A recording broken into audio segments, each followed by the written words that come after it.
Perfect tick country. Hello guys, welcome to Survival Russia. As I said, perfect tick country. It's also good mosquito country and horseflies and all sorts of biting flies country. So yeah, that's how it is. But I really have had a lot of questions about ticks. What do we do against ticks? Do we have a problem with ticks and so on in this region? For the time being, we have ticks, yes of course. I got some vaccine on the order of the wife, what it does and what it's good for exactly. I'm not really 100% sure, but it should be good.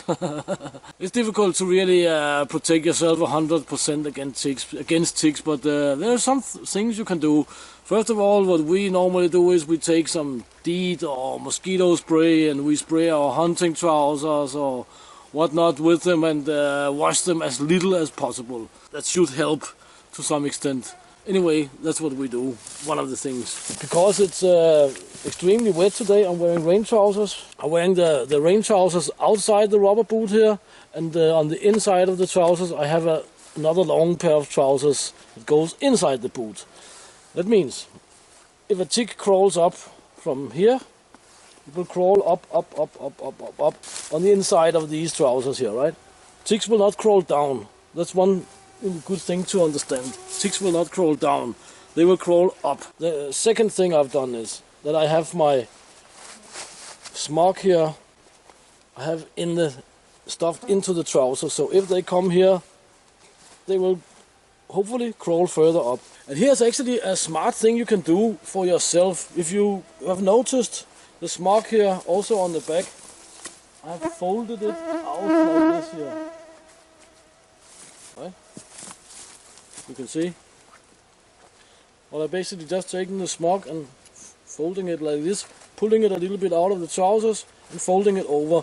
That creates sort of like a trap in here for the ticks, because they will crawl up, and if they end up in here, they will get stuck in here. They will simply just sit in this fold here. This is of course not so great.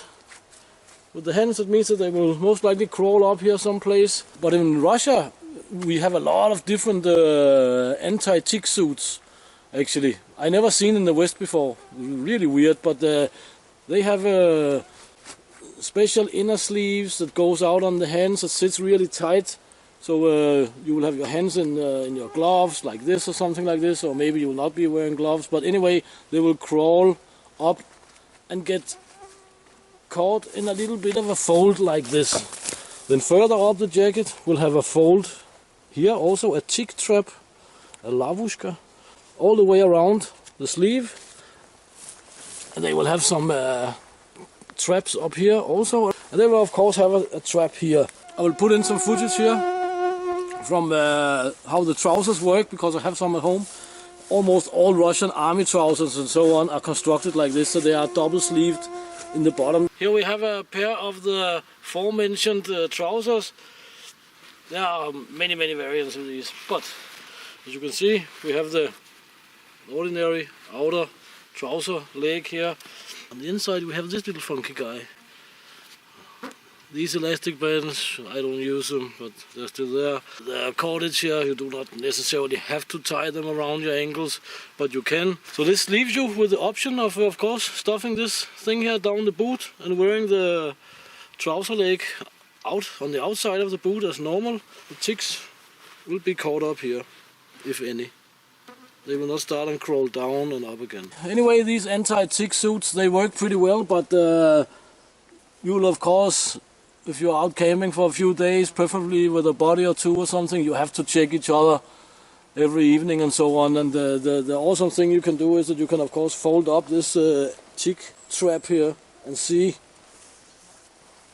do I have caught any ticks in my tick seams there. And it works pretty fine. These jackets normally even have a hood with a mosquito net that you can completely close yourself up in. It's a pretty awesome system. Another thing to keep in mind is that if the temperature is below 5 degrees centigrade, then the ticks, they will hibernate. They will not be active. So if it's 5 degrees centigrade and below that, you shouldn't really worry about it. So guys, I hope you like this short little video. Please subscribe, sub bell, sub like and all that good stuff.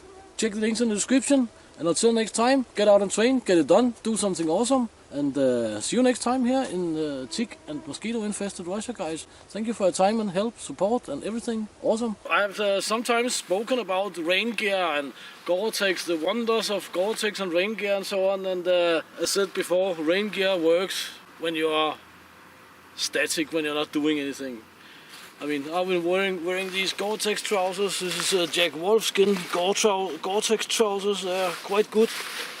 And as you can see, I don't know if you can see it actually, but my trousers here, they're soaking wet. So the only benefit I've had from the Gore-tex trousers or the rain gear or the rain trousers is that I do not have as much water in my boots as I would have without them. That's the purpose they have served. My socks are almost dry. They're of course a little bit humid from condensation. Hiking and working and blah blah blah blah blah in Gore-tex rain gear and so on and so forth. You get wet anyway. So my point here is that if you are disappointed about your rain gear, that you are out hiking in 15, 20, 25 plus C's and you're getting wet anyway, it's not because you have to spend more money on rain gear, more expensive Gore-tex and so on. It's just how it is. You will get wet anyway.